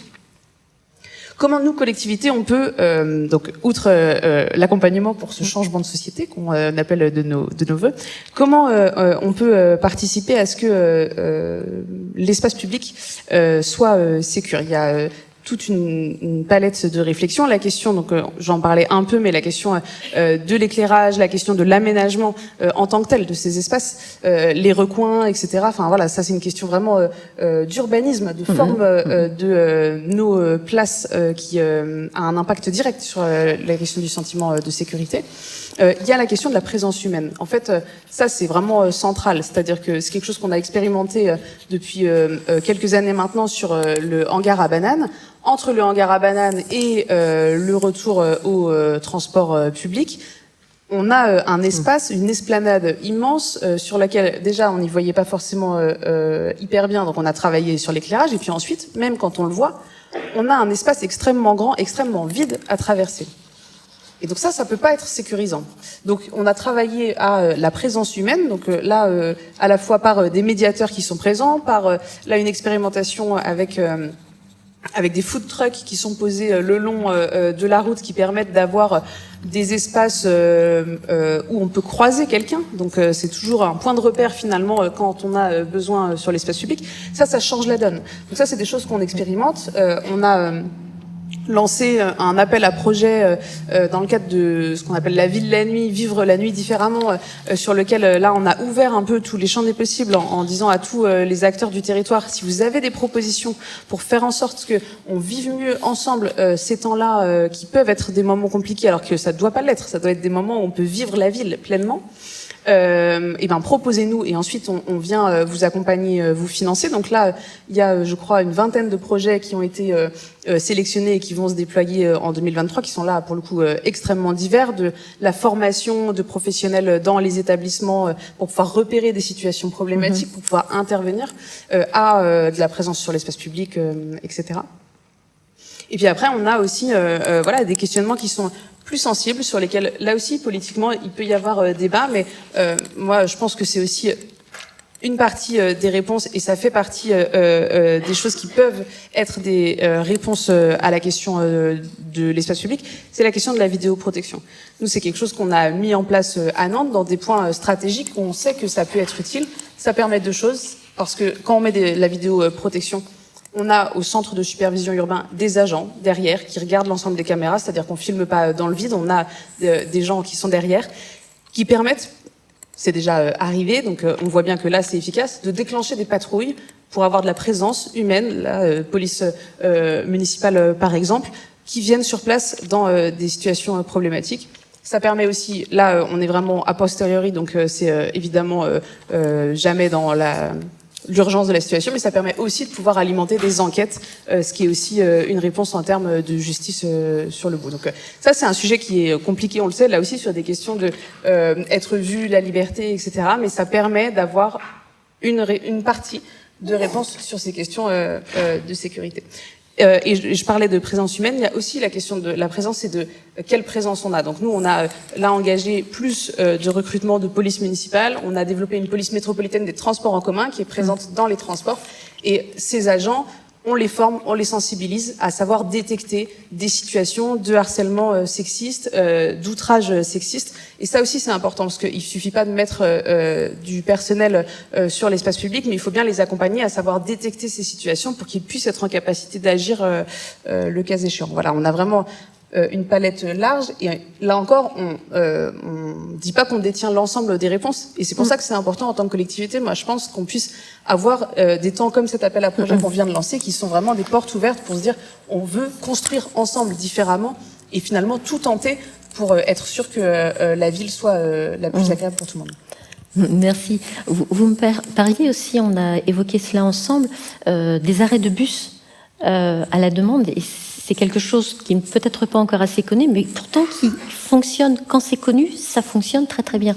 Oui, tout à fait. Donc ça fait plusieurs années qu'on a expérimenté les arrêts à la demande. Donc le principe, c'est que quand on est dans un bus sur le réseau de la TAN, on peut demander, je crois que c'est à partir de 22h, on peut demander au chauffeur, enfin à la conductrice ou au conducteur de pouvoir s'arrêter entre deux arrêts pour réduire son temps de trajet. C'est un dispositif qui est peu connu. On prend notre part de responsabilité. Je pense qu'on a un plan de communication à développer autour de ce dispositif, puisqu'il était expérimental au début, mais qu'il est bien maintenu aujourd'hui. Après, c'est un dispositif qui a aussi clairement plus son intérêt quand on parle de la métropole que du cœur de la ville, puisqu'en réalité, les arrêts au centre, vraiment dans la centralité de Nantes, ils sont très proches les uns les autres. Donc, on a cet intérêt, il n'est pas forcément visible à cette échelle-là. Mais moi, j'ai des exemples très concrets. Par exemple, Orvaux, clairement, il y a des espaces où il y a 1 kilomètre entre deux arrêts. Il y a des espaces où on traverse des espaces avec des champs. Enfin, la métropole, c'est aussi cette réalité très diverse. Et donc là, s'arrêter entre deux arrêts, ça peut changer les choses très concrètement, parce que ça peut vous éviter un quart d'heure à pied en plus de trajet. Donc ça, c'est des choses effectivement qu'on a expérimentées et sur lesquelles on a des bons retours. Ça permet d'avoir des parcours qui sont plus sécurisants et qui répondent mieux aux objectifs des habitantes et des habitants. Merci Mao.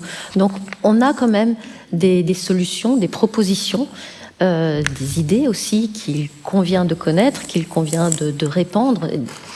Donc il y a quelque chose qui se crée petit à petit.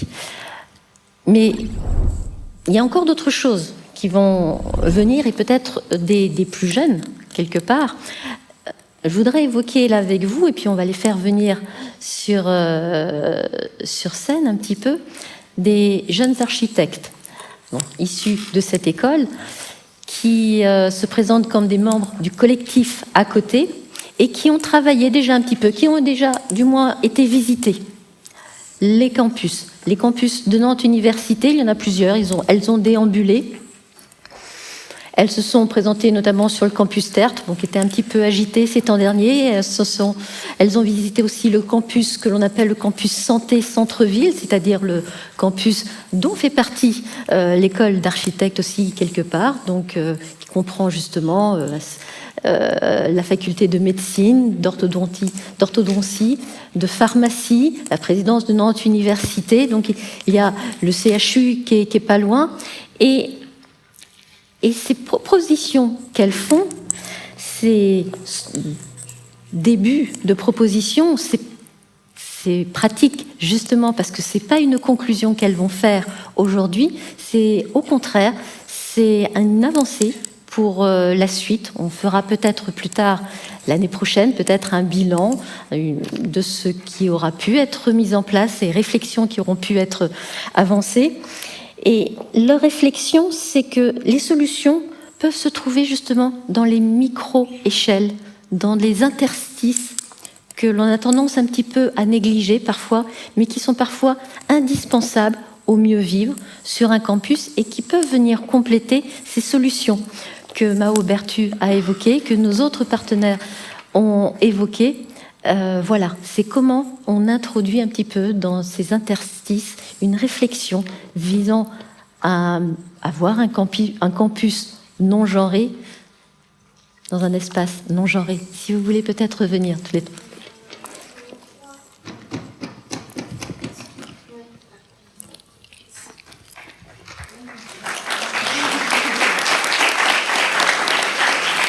Bonjour à tous et toutes. Juste pour se représenter, donc on est le collectif à côté. On est une association d'architectes issus de l'école de Nantes. On travaille dans les domaines liés à l'architecture et notamment, en ce sens, on a développé un travail de recherche que vous pourrez retrouver, qui est un journal en fait que je vais rapidement présenter pour aussi resituer notre travail. Donc il y a 3 ans, on a souhaité lancer un travail sur le genre dans l'espace public et notamment en ce sens un travail sur les noms de rue. Donc le journal qui s'appelle La rue non masculin avec un point d'interrogation. Et l'idée c'était d'étudier la place des femmes dans l'espace public par ce biais-là, puisque finalement, les plaques de rue, les rues, enfin leur nom, c'est quelque chose qui nous entoure, qui est présent dans notre quotidien, qui nous permet de nous situer, qui est aussi la résultante de notre adresse. Et finalement, c'est aussi le support de la mémoire historique des villes. Et donc, pour ça, je peux rappeler juste quelques chiffres qu'on avait étudiés, puisqu'on a étudié donc les 3000 noms de rues de la ville de Nantes. Et pour ça, donc, il y a aujourd'hui 6,7% des noms de rues à Nantes qui sont des rues avec des noms de femmes. Et pour mieux se rendre compte, si on additionne la longueur de toutes les rues nantaises qui portent un nom d'homme, on peut faire le trajet entre Nantes et Bordeaux. Et si on aligne tous les noms toutes les rues qui ont des noms de femmes, on peut faire Nantes-Anceny. Et donc, en moyenne, une rue portant un nom d'homme fait 250 mètres et une rue portant un nom de femme fait plutôt 150 mètres. Et c'est plus souvent aussi des venelles, des impasses, alors que les grands boulevards ont pour la plupart des noms d'hommes. Et donc ça, c'est quelques chiffres. Vous pourrez retrouver l'ensemble de notre travail donc, dans ce journal qui est accessible gratuitement. Et puis, finalement, réfléchir sous ce prisme, c'est aussi se saisir d'un sujet à part entière et de commencer à s'interroger sur d'autres expressions du sexisme qui se jouent dans la ville. Et donc, c'est aujourd'hui ce qu'on souhaite faire avec l'Université de Nantes. Oui, donc ce journal, c'était un travail exploratoire. Et c'est un peu la base sur laquelle on a été appelé à être ici ce soir. Et ce journal, c'est surtout une compilation de constats, d'analyses. Il a été pensé comme un support de débat aussi, pour en discuter dans l'espace public, tous et toutes. Et aujourd'hui, on voulait prendre un peu le 8 mars comme un prétexte et comme un début pour développer quelque chose qui fait suite. Comme lors de la table ronde, il y a une partie un peu constat, analyse, une partie préconisation. Donc aujourd'hui, on a juste quelques premières pistes. L'idée, c'est de mener un projet, de mener une enquête sur un campus qui serait plutôt le campus centre, donc le campus de santé, donc juste de l'autre côté, en face, de l'autre côté de la Loire. Et donc ce travail, il interrogerait le campus sous l'angle du genre avec nos regards d'architectes. Ce serait un projet qui permettra de poser les questions. Concrètement, en tant qu'architecte, comment est-ce qu'on intègre la question du genre? Comment est-ce qu'on aménage dans une perspective égalitaire? Et quelle méthodologie on met en place?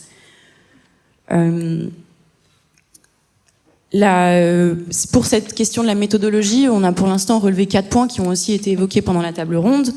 Il y aurait un premier point qui serait donc de considérer l'attention au genre comme une clause qui fait partie de la commande à chaque fois qu'on pratique en tant qu'architecte, qu'on réfléchit à un espace et à comment l'aménager. Donc comme une clause inhérente à cette enquête, tout en considérant aussi toutes les autres discriminations et en s'inscrivant dans une perspective intersectionnelle. Il y aurait un deuxième point qui serait de mener une enquête fine sur les usages genrés de l'espace grâce à des relevés habités. Donc les relevés habités qui sont un outil qu'on aime bien utiliser en tant qu'architecte, où on annote les plans, où on annote avec les surnoms qui sont donnés par les usagers et les usagères, où on permettra où on dessinera aussi par où passent les hommes, par où passent les femmes, où on se posera les questions. Est-ce qu'il y a des espaces d'attente? Où est-ce qu'on attend? Qui attend? Où est-ce qu'on s'assoit? Est-ce qu'il y a des espaces de détente? Par où est-ce qu'on passe pour se rendre de l'amphi jusqu'aux toilettes, jusqu'à la pause cigarette à l'extérieur? Où est-ce qu'on se rencontre? Et par exemple, comment est-ce qu'on utilise les prises électriques avec les ordinateurs ou pas? Qui les utilise et de quelle façon? Aussi, dans toute cette question, il nous tient à cœur de mener l'enquête en prenant en compte les personnes qui prennent soin des lieux, donc en posant la question des techniciens, techniciennes de surface, des personnes qui assurent la maintenance des bâtiments. Ensuite, un troisième point, c'était qui a été évoqué. Pour étoffer cette enquête, il nous paraissait donc primordial de concerter les usagers et les usagères, de récolter la parole, de diversifier toutes les façons qu'on aura de récolter la parole aussi, que ce soit quelqu'un qui a 2 minutes à laisser 30 secondes ou quelqu'un qui a envie ou besoin de discuter. Et donc de récolter la parole dans les espaces mêmes. Et un 4e point de méthodologie qui serait le prototypage de réponses, donc de préfigurer des aménagements spatiaux et donc d'accepter aussi de faire évoluer les projets en fonction de retours d'usage, donc de toujours essayer et de ne pas répondre avec une réponse unique et standardisée, mais bien une réponse qui qui est mise au défi de toutes les pratiques. Voilà. Et donc ça nous permettra aussi de poser la question de la monumentalité parfois des espaces de campus et de cette grande échelle, et comment est-ce qu'on répond à ça avec une intervention ou des interventions. Oui, c'est ça, c'est que il y a une méthodologie en amont au dessin architectural. Donc nous, on n'arrive pas avec une forme, on a découvert les lieux, on s'intéresse au sujet depuis quelques semaines. Par contre, on a aussi des intuitions. Donc là, on est avec notre carnet de travail, les premiers éléments de choses sur lesquelles on a discuté, mais aussi avec avec honnêteté de qu'est-ce qui nous dépasse, sur quoi on peut vraiment agir et comment nous on se positionne sur ces questions-là. Donc c'est aussi l'idée d'ouvrir la discussion et d'échanger avec vous sur ce qu'on a. Donc avant ça, on a parlé de circulation, de continuité territoriale, d'échelle un petit peu plus large. Et nous, on arrivait avec cette proposition de se dire, et si finalement on pouvait pas aussi accorder de la place à l'échelle micro-architecturale. Donc, de pas que repenser largement les espaces universitaires, mais de penser, comme vous le disiez Françoise, les vides, les interstices, les espaces d'appropriation un peu particuliers pour intégrer ou même conforter des choses qui se jouent déjà dans cet espace-là ou qui pourraient manquer. Donc, on s'est posé une question qui est assez simple et que je vais vous lire. C'est comment offrir une palette diversifiée d'espaces qui répondent à la pluralité des modes d'apprentissage, parce que l'université, c'est aussi donc des espaces dans lesquels on étudie, on apprend, des pratiques que l'on va avoir observées, et pourquoi pas aller plus loin et se dire comment,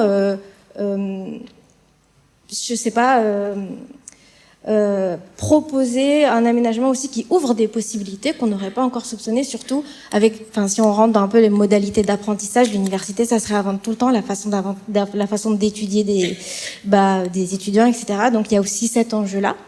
Et le champ d'action, il est très large. Les espaces universitaires, c'est des espaces de travail formels. Donc, on a les amphis, les bibliothèques, donc les salles de cours, etc. Mais il y a aussi les espaces plus informels d'apprentissage, les cafétérias, les bancs, dès qu'il y a une table ou une chaise quelque part, une prise, en fait, l'étudiant peut s'approprier et travailler ou faire toute autre chose. Et il y a aussi les espaces de circulation. Nous, on remarque le classique un peu grand escalier monumental, en fait, qui est revenu dans nos visites et dans d'autres campus qu'on connaît par ailleurs. Excusez-moi, mon petit carnet. Voilà, il y avait ça. Et donc, se positionner accorder de la place sur les réflexions liées au genre et aux discriminations en tant qu'architecte, c'est aussi se dire, peut-être que là, plus que d'habitude, on va poser la question du point de vue du quotidien des femmes qui pratiquent ces espaces. Encore une fois, des femmes pas dans une perspective essentialiste ou biologique, c'est vraiment toutes celles qui se considèrent dans cette catégorie qui est multiple, qui est changeante, qui est dynamique aussi. Et c'est aussi l'opportunité d'intégrer, comme vous le disiez aussi, toutes les autres formes de discrimination, parce que quand on fait pour un maximum de groupes, en fait, il y a beaucoup plus de chances de satisfaire tout le monde. Et donc, nous, on est architecte, on manipule les formes, on manipule la matière, et notre envie, c'est à travers ce travail-là, ne pas aussi oublier le quotidien dans l'abstraction des fois de l'architecte, de l'esthétique. En fait, réussir à jamais perdre de vue, mais ce qui se fait déjà tout le temps en fait, mais quand même le garder toujours en tête. Donc voilà, le dernier mot, c'est que les espaces universitaires sont vraiment des espaces dans leur matérialité, aussi leur histoire. On pourrait revenir sur quand les femmes ont intégré l'université, etc. Dans leur symbole, leur idéalité, des espaces qui sont vraiment intéressants pour aborder ce sujet. De plus en plus, on pose la question des cours de maternelle, des cours de collège, des cours de lycée, des cours de primaire. Et en fait, ça fait sens de poursuivre la réflexion sur les espaces d'apprentissage universitaire qui font un peu moins l'objet de cette réflexion-là, justement. En fait, je vois, vous avez plus de temps. Bon, l'architecture n'est pas que monumentale, c'est ce que moi j'ai retenu à votre contact, et des liens ont déjà été créés entre les services de la direction logistique et patrimoniale de Nantes Université.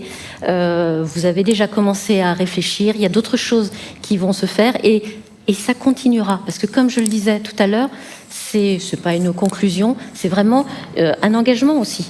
que nous prenons, Nantes Université, quelque part, de continuer cet accompagnement parce qu'on sait que vous avez un regard qui peut nous apporter à Nantes Université, donc peut-être pas sur des grands bouleversements architecturaux, mais sur des petites choses aussi, et puis d'autres, qui pourront nous amener à dire que effectivement, nous faisons aussi cet effort d'être un campus moins sexiste, plus sécurisé peut-être, même s'il ne faut pas tout mettre l'accent sur la sécurité, mais simplement sur le vivre ensemble parce qu'on est bien dans un endroit qui est fait pour le mieux-être, qui est fait pour travailler, étudier, faire de la recherche, ce qui est notre cœur de métier, vous le savez bien, sur l'université. Donc, avant peut-être de passer la parole au public pour quelques questions, je voulais aussi présenter rapidement des étudiantes de l'école d'architecture aussi qui sont là, qui ont organisé cette exposition que vous voyez dans le hall de l'école. Est-ce que vous voulez venir dire un mot un petit peu pour présenter ceci? On commence à avoir plein de femmes là sur le plateau. Bonsoir, donc moi c'est Charlotte Maté, je suis actuellement en Master 1 à l'école d'architecture de Nantes. Du coup, moi, c'est Enola et je suis également en master dans cette école. Et du coup, le semestre dernier, on a eu la chance de participer à un enseignement qui s'appelait AAA, donc Autobiographie de nos assignations architecturales, mené par Pauline Boyer et Sabine Gutt, et qui s'est basé sur nos expériences personnelles et notre rapport au monde. Donc, on a effectué un travail de réactivation de nos souvenirs et de nos représentations. Tout ça nous a permis de prendre conscience des stéréotypes qui façonnent notre relation à l'architecture. Et ça a également soulevé quelques questionnements qui ont été partagés par les étudiants. Est-ce que l'architecture induit des comportements? Est-ce qu'elle est chargée de discrimination?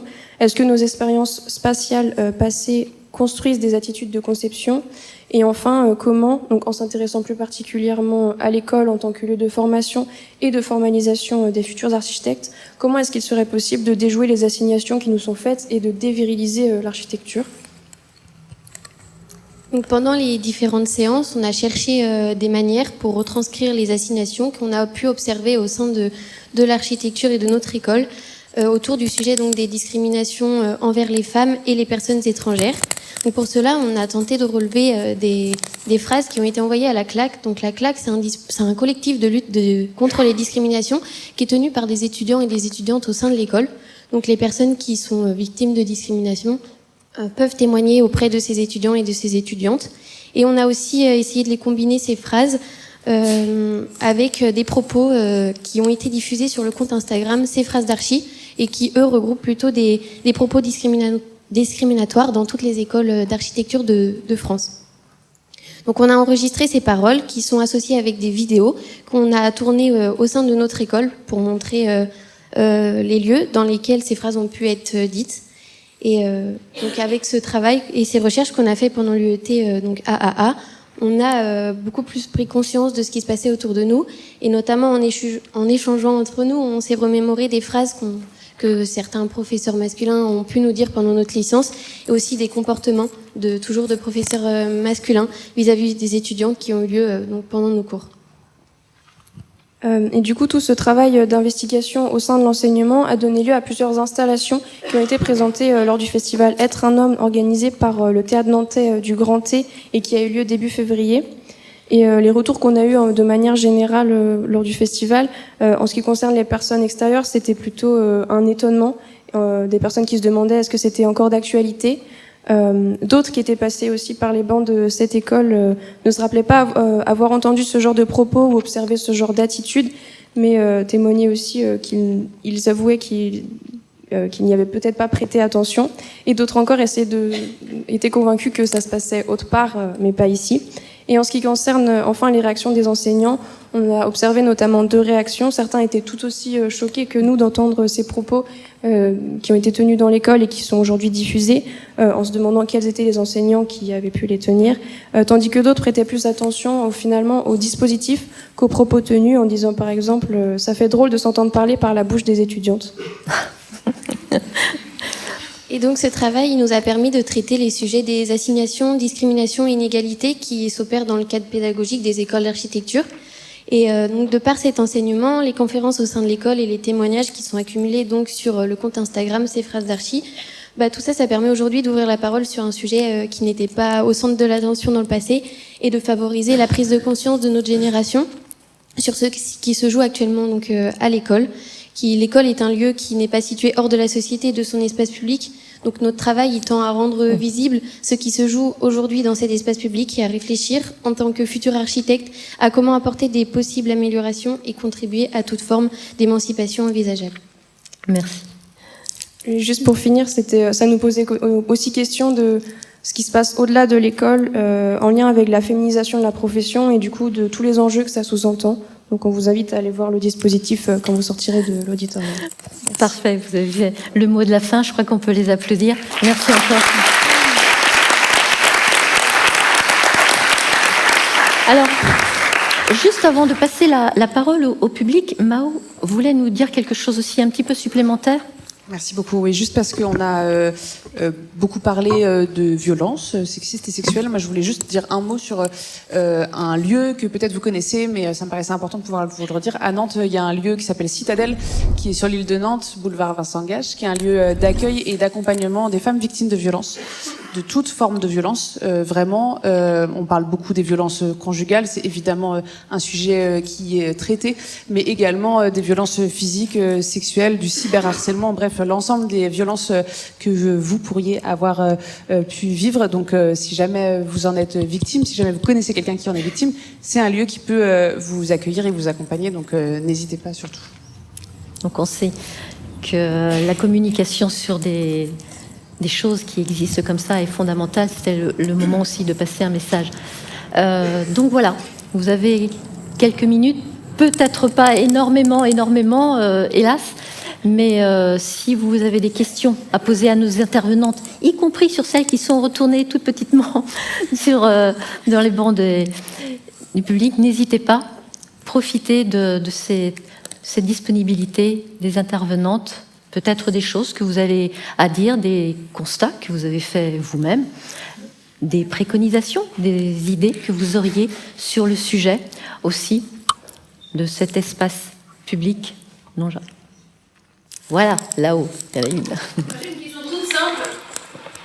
Et avant de la poser, je vais vous remercier chacune et toutes. Merci beaucoup. Moi, j'ai une question pour les trois étudiants. Où est-ce que je peux récupérer votre journal? Ça a l'air cool. Ah, trop bien. Mais on n'est pas étudiante. Eh non. On est diplômés. J'ai pas entendu. On est diplômés. Vous êtes diplômés, Oui. Félicitations. Le collectif d'à côté, ce sont des jeunes architectes, jeunes peu ça, mais et nous avons eu tout à l'heure tout de suite des étudiantes. Là, en revanche, des étudiantes de l'école. Voilà. Pour votre défense, c'est un travail qu'on a mené pendant nos études. Pardon? Pour votre défense, c'est un travail qui a été mené pendant nos études. C'est vrai que ça porte à merci. Ok, super. Du coup, je vais devoir m'écouter. Je peux venir le chercher. On vous l'apportera si vous voulez. Oui, juste pour rajouter, il est aussi en ligne. Si vous voulez, il faut taper sur Google la rue non masculin, collectif à côté, et vous pouvez tomber dessus sur la plateforme Issue. Ok, j'aime bien l'objet. Merci beaucoup. Oui, bonjour, merci beaucoup déjà, parce que c'était quand même super intéressant. J'avais une petite question à poser à Mao, si je ne me trompe pas du prénom. Vous avez parlé de la vidéosurveillance, et vous avez dit que, du coup, que ça pouvait déclencher des patrouilles et aussi nourrir des dossiers, du coup, j'imagine, qui iront au tribunal, etc. Je voulais savoir si vous aviez des chiffres au niveau de la proportion des situations sexistes qui ont déclenché des patrouilles ou qui ont été mis dans des dossiers par rapport aux autres délits, et si vous avez ce chiffre, à le comparer avec du coup les chiffres qu'on a des délits sexistes généralement dans la rue. Je ne sais pas si c'était très clair. C'était pas très clair. Alors là, je sais pas si ça marche. J'ai pas bien saisi juste la fin. Après, moi, j'ai pas amené le chiffre avec moi, donc je pourrais pas vous en donner. J'ai pas de doc supplémentaire. Après, l'idée, c'est vraiment que ça.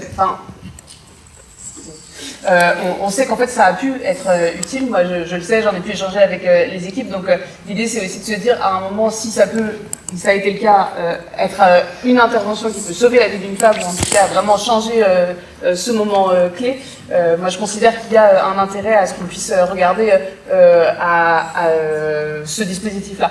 Donc, j'ai pas de chiffre clé sur le chiffre à l'aune des autres types d'agressions.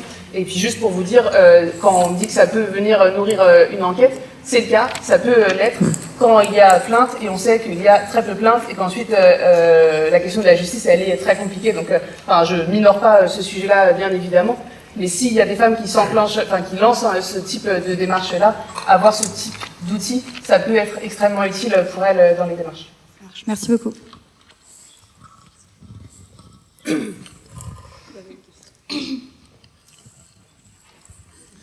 Bonsoir. Dans le cadre des lieux à réinventer, on est un collectif, enfin maintenant une association, qui s'occupe du Square Vertet, un lieu justement où beaucoup de personnes n'ont pas envie de le traverser. Et, alors, nous, on est des bénévoles, on est des habitants, on n'a pas du tout d'expérience, on a envie que ça soit comme ça, mais on ne sait pas comment faire. Donc comment on fait, nous, concrètement, pour mettre en place ce genre de choses, pour y arriver? Pour mettre en place un espace non sexiste? Oui. Ah bah dites-nous si vous trouvez toutes les réponses. On n'a pas le temps de... En fait, non mais je pense qu'aujourd'hui, là où on en est, et là, peu importe d'où on parle, il n'y a aucune expérience, peu importe où dans le monde, qui a trouvé l'intégralité des réponses. On se bat quand même contre un système qui est difficile à avancer, et donc c'est l'ensemble des petites pistes qui peuvent vous aider. Après, il y a plein d'associations qui s'en saisissent et qui réfléchissent à des pistes. Il n'y a pas d'endroit, je pense, où on a fléché toutes les réponses possibles. Grosso modo, c'est comment on peut être accompagné. Alors, Emmanuel Godmer a peut-être des idées aussi. On parle d'un espace public. Bon, je pense qu'il y a peut-être, on parlait tout à l'heure du lancement du grand débat avec la Fabrique de la Ville. Il y a alors je me fais le porte-parole là, mais il y a des cahiers thématiques que vous pouvez remettre. Moi, je trouve que c'est une super idée, c'est-à-dire que vous êtes accompagné, vous pouvez être accompagné aussi par des gens qui vont animer des débats sur des questions diverses et variées. Il y a un site qui est très bien fait. Moi, j'ai assisté aussi au lancement avant-hier ou hier, je ne sais plus, avant-hier, je ne sais plus. Et donc, il y a des gens qui peuvent vous accompagner pour tout simplement être à l'écoute de vos besoins, des différents usagers qui pratiquent cet environnement dans lequel vous vivez, et puis rédiger un petit cahier des charges et être accompagné à la fois par un urbaniste ou par un architecte ou par des étudiants qui ont envie de travailler sur le sujet. C'est 4 pages à remettre, un audit, et puis... Alors, les jeunes femmes qui sont à côté de vous, elles peuvent vous aider, je pense, très bien à rédiger ce cahier des charges. Mais en fait, soit il y a une commande publique qui est lancée et il y a un appel d'offres qui est lancé avec un cahier des charges. Et je reviens peut-être là-dessus 2 minutes. La programmation les architectes répondent à des cahiers des charges dans la commande publique. Le métier de programmiste qui répond à un projet de vie ou un projet, on va dire, plus stratégique d'aménagement, il est ensuite couché dans un cahier des charges, dans un programme. Ce programme, il est fondamental pour qu'ensuite les acteurs, que sont les architectes, les urbanistes, je dirais tous les acteurs de l'acte de construire, puissent y répondre. Si dans une commande publique, si on n'est pas dans les clous, on est viré de la compétition. Donc ça se joue avant. En fait, dont la co-conception, la co-construction et le pas de côté dont je parlais tout à l'heure, pour moi, est absolument nécessaire pour dépasser, je dirais, une question qui reste basique, aménagez-moi une place, même s'il y a quelques ambitions, on ne va pas vous dire entre les lignes ce qu'il faut faire. Donc c'est le bon moment, je pense, pour oser des choses. Actuellement, il y a un projet, une option de projet Protolab avec un groupe d'étudiants sur le site du Square Vertet. Ils viennent de commencer le semestre, mais je crois bien que c'est un des sites de projet. Donc, ils vont probablement prendre contact avec vous dans les semaines à venir, si c'est pas déjà fait. On attend de passer la convention. On ne les a pas encore rencontrés. Ouais, c'est ça. Mais du coup, Protolab, ils sont super. Donc, moi, c'est peut-être pas encore validé officiellement, mais j'ai fait cette option de projet l'année dernière. Les encadrants sont très sur le fait. Vous avez peut-être vu les travaux qui ont été réalisés l'année dernière et exposés en Galerie Loire pendant tout l'été pour le voyage à Nantes. Donc, c'est peut-être pas la meilleure solution, la convention, mais au moins ça vous fera un projet et au moins vous avancerez vers quelque part, quoi. C'est formidable, cette table ronde est l'occasion de rencontres, de solutions très concrètes. On sort un petit peu du campus de l'université, mais c'est pas grave, on est quand même sur des espaces publics et non sexistes préservés. Donc, ouais, c'est une excellente chose. Juste, quand même, la ville de Paris a constitué un guide. Alors, ça donne pas toutes les pistes, mais un guide d'aménagement d'espaces divers. Et donc, il y a notamment quelques outils clés, des choses auxquelles il faut penser et tout ça. Après, le champ est large, mais il y a des outils qui existent et qu'ils ont actualisés, je crois, il y a 1 ou 2 ans. Ouais, il y a un cahier qui trouve. Sur le site de la ville de Paris, je pense. C'est vraiment un guide d'aménagement égalité femmes-hommes, je pense. Oui. Bonsoir. Marlène Collineau, je suis élue à la ville de Nantes, je suis adjointe en charge de la santé. On travaille régulièrement évidemment avec Mao. On parle d'espaces non sexistes, donc on parle d'un autre partage en fait de l'espace public. Moi, je trouve que le grand absent là dans la discussion, c'est la question de la place des hommes, parce que je pense que malgré tout, on résoudra pas la question de la place et de la juste place des femmes dans l'espace public si on n'assume pas une part de conflictualité avec aujourd'hui la place qu'occupent les hommes dans l'espace public. Et cette part de conflictualité, ça veut pas dire réduire drastiquement le droit et la possibilité des hommes d'exister dans des espaces qu'ils ont largement, qu'ils fréquentent largement. Mais je pense qu'il faut malgré tout qu'on se pose cette question-là de leur place, de la manière dont ils prennent aussi leur part dans ces questions-là. Ça veut dire concrètement, si je prends des exemples, quand on va au stade de foot, comment des hommes peuvent comprendre que oui, c'est normal de faire la queue quand on va au sanitaire, qu'on n'urine pas à l'extérieur et que par contre les femmes auraient certainement besoin de davantage pouvoir accéder au sanitaire. Ça veut dire que quand on est dans un tramway, on n'ouvre pas grand les jambes, vous savez, comme ça se fait, mais que oui, on laisse la place aux autres autour. Donc voilà, ça pose la question aussi du rapport des hommes avec leur environnement immédiat. Donc je pense que ce serait aussi utile de pouvoir intégrer ces questions-là, de comment on les travaille ensemble, parce que sinon, malgré tout, on n'arrivera pas à gagner de l'espace, puisque malgré tout, il faut partager l'espace, donc il faut qu'il y ait un gain d'espace pour les femmes. Mais peut-être pour répondre, sauf si nos intervenantes ont une réponse autre à faire, quelque part ça participe, il me semble, de la sensibilisation, tout ce que l'on doit. Et comme je le disais tout à l'heure, je pense que justement l'université participe de cette sensibilisation. 47 000 étudiants quand même, dans une ville comme Nantes, des étudiants qui sont déjà des citoyens, qui votent déjà et qui vont construire encore plus dans les années à venir notre société. Donc c'est vrai que les jeunes sont formés au niveau des écoles, collèges, lycées. L'université, on continue. Et je crois qu'il faut, effectivement, ça participe aussi de la démarche que nous avons ce soir, avoir conscience que l'université, c'est un regroupement de jeunes populations indispensables, en fait, pour l'avenir de notre société et que nous devons les former à des comportements, justement, qui vont pouvoir ruisseler dans le reste de la société et dans les années à venir. Donc je pense que, clairement, l'université a pas la totalité de la solution, bien évidemment, tout le monde n'ira pas à l'université et tout n'est pas lié à l'université, mais je crois quand même que en quantité, il y a là du travail et en qualité également. Donc je pense que l'université participe et participera encore mieux de cette sensibilisation et de ces formations.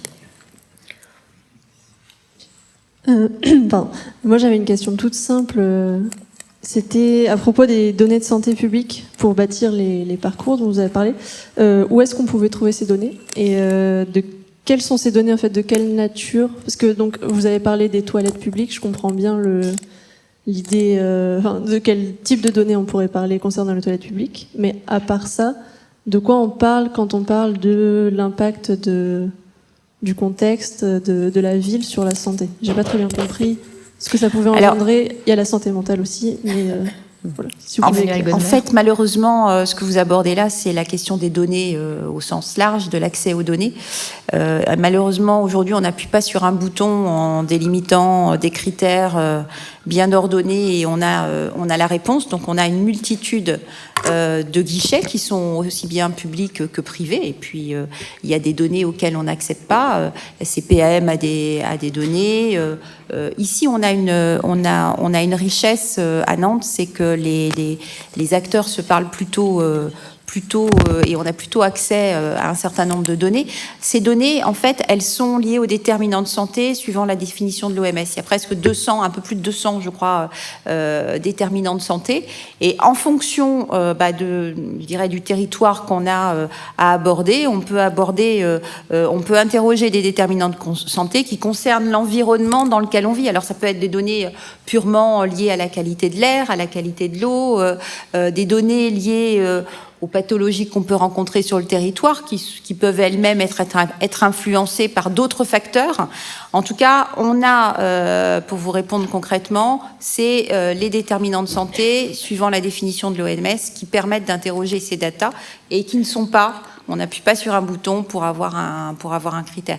Je donnais l'exemple des toilettes. Il n'y a pas de données concernant ces sujets-là. Il y a un recensement probablement, quoique je ne sais pas. En fait, je me pose la question. Je ne sais pas s'il y a un recensement des toilettes. J'imagine des toilettes publiques, oui, mais en tout cas de tous les accès et points d'eau possibles pour avoir un parcours, on va dire, sur ces sujets-là, me semble pas recensé. Et puis ensuite, ça permet d'avoir je dirais, un fil rouge sur un certain nombre de... Si on interroge le parcours étudiant, par exemple, on va s'intéresser aux déterminants qui concernent l'habitat, aux déterminants qui concernent la mobilité, aux déterminants qui concernent, je vous les cite en vrac, mais l'accès à l'activité physique, à la culture. On sait que la culture est un vrai sujet à la fois urbain, mais aussi de lien social et d'accès à un certain nombre de déterminants qui englobent cet aspect de santé physique, mentale et de bien-être, puisqu'on ne parle pas uniquement du soin, on parle vraiment de cette préoccupation de bien-être. Donc voilà, les déterminants, définition OMS, la notion de santé mentale que j'évoquais, c'était plus pour faire le parallèle entre... moi, j'ai envie pas seulement de m'intéresser à la femme, mais j'ai envie de m'intéresser à toutes les vulnérabilités. Et forcément, en m'investissant sur les vulnérabilités ou sur les inégalités, on embrasse beaucoup plus de facteurs et on a une vision beaucoup plus globale et moins silotée. Voilà. J'espère avoir été claire. Avec ma question, je voulais revenir sur la question d'avant, du coup, sur les vulnérabilités, sur les conflictualités. Du coup, c'est vrai que plus tôt, on a parlé du fait que quand on aménageait un espace public un espace de jeu, un espace de sport, la majorité était pratiquée par les femmes et était aussi par les hommes et servait aussi des pratiques plutôt masculines. Et qu'on devrait réfléchir à des pratiques que les filles ont plus envie de faire dans l'espace public, parce que on est socialisé comme ça aussi. Mais c'est vrai qu'il y a aussi des filles qui ont envie de faire du skate ou qui ont envie d'aller dans le street workout. Et du coup, comment on donne un coup de pouce en fait? Il y a des petites expérimentations avec du coup une journée en homosexualité pour qu'ensuite elles osent aller quand il y a aussi les garçons. Et du coup, je ne sais pas s'il y a des pistes aussi là-dessus sur la ville de Nantes ou des expérimentations qui ont été faites. Je me rendais compte qu'il marchait, donc je vais arrêter de crier. Nous, on a une expérimentation là qui est en cours, c'est par exemple quelque chose de simple, c'est le partenariat avec le périscolaire. Donc on a dans des écoles, sur des temps en fin de journée, des animateurs qui ont une diversité d'animation. En fait, s'ils amènent les enfants à venir en groupe utiliser cet espace-là, on fait le pari que ça veut dire que les enfants, y compris les filles qui l'utilisent là, dans un périmètre sécurisé, on va dire, avec leur environnement, elles pourront revenir ensuite sur leur temps libre. Donc ça, c'est des pistes, par exemple, par l'enfance sur lesquelles on a expérimenté. Et puis après, c'est effectivement travailler avec des assos, des clubs, des groupes de filles ou de femmes qui ont ces pratiques-là, et du coup de les inviter à investir l'espace et de fait ensuite reprendre possession de ces espaces. Ça, clairement, c'est un enjeu. Après, on voit bien que là, c'est un enjeu de reconquête de l'espace public par les femmes. Et donc, c'est bien, il faut qu'on avance sur ça, mais il faut aussi qu'on avance sur comment on crée différemment pour que, en fait, on parte du principe que c'est égalitaire et qu'on n'ait pas, que les femmes n'aient pas toujours à revenir ensuite se battre pour leurs droits. Donc voilà, il y a un peu les deux, mais oui, il y a des pistes d'expérimentation qu'on lance un peu. Bonjour, Éric Bussolino de l'agence AIA. Je m'interroge sur la genèse de l'état de fait que vous décrivez sur finalement cette ville qui est genrée avec toutes les conséquences qui ont été évoquées. Est-ce que vous savez s'il y a eu des travaux qui ont finalement tenté d'essayer d'identifier les biais cognitifs inconscients, puisque c'est parfois quand même de l'inconscient, qui ont contribué à masculiniser la ville, parce que j'imagine que ça se fait depuis le plus jeune âge. Et voilà, et comment est-ce qu'on peut déconstruire ça par rapport à justement cet état de fait aujourd'hui, voilà, qui contribue finalement à toute cette dimension insécuritaire ou de potentiellement manque d'épanouissement des femmes dans l'espace public. Alors, qui peut répondre? Est-ce que Florence, peut-être, ouais. Si on cherche un architecte femme célèbre dans le passé, moi j'en vois pas, j'en connais pas. Non. Si. Denis Scott Brown. On est d'accord que c'est des exceptions. Dans le passé. Donc il faudrait recourir à des archivistes. Allez-y, monsieur. Oui, alors j'ai pas de micro, mais il se trouve que j'ai travaillé sur ce que citait Mao étant à la ville de Paris. Donc j'ai initié avec une association qui s'appelle Genre et Ville, voilà, que vous connaissez, hein. Mais je l'ai fait dans un monde de concepteurs de l'espace public qui réunissait à l'époque 90% d'hommes. Et la réalité de cette question, c'est bien que les hommes ne savent pas se projeter dans la compréhension, dans la lecture de l'espace public qu'une femme, comme vous l'avez présenté tout à l'heure, peut faire. Donc il y a là un hiatus considérable et moi je trouve extrêmement intéressant que l'université s'empare de cette question de manière à rééquilibrer le travail, enfin, l'équilibre entre hommes et femmes dans la conception de l'espace public, tout simplement. Et la formation, évidemment, pour que les hommes s'emparent aussi et se questionnent sur ce sujet, sans forcément avoir la capacité, effectivement, d'apporter les réponses nécessaires. Voilà, on était dans un monde d'ingénieurs, dans un monde d'hommes. Les choses ont évolué et j'espère que de ce point de vue, et c'est caricatural, la ville de Paris a été conçue par des hommes. C'est évident. L'espace public hérité d'Haussmann est une conception d'hommes. Donc voilà, il y a un travail qui va se faire. Ça n'est pas une affaire de génération, je pense que ça va aller plus vite, mais c'est extrêmement important de faire ce changement. Merci, monsieur. Vous ne pouvez pas faire une meilleure conclusion que celle que vous venez de faire, donc c'est parfait. On me dit qu'il est un petit peu tard, que les lumières de cet amphithéâtre vont bientôt s'éteindre. Je vous demande vraiment d'applaudir nos intervenantes et je les remercie infiniment.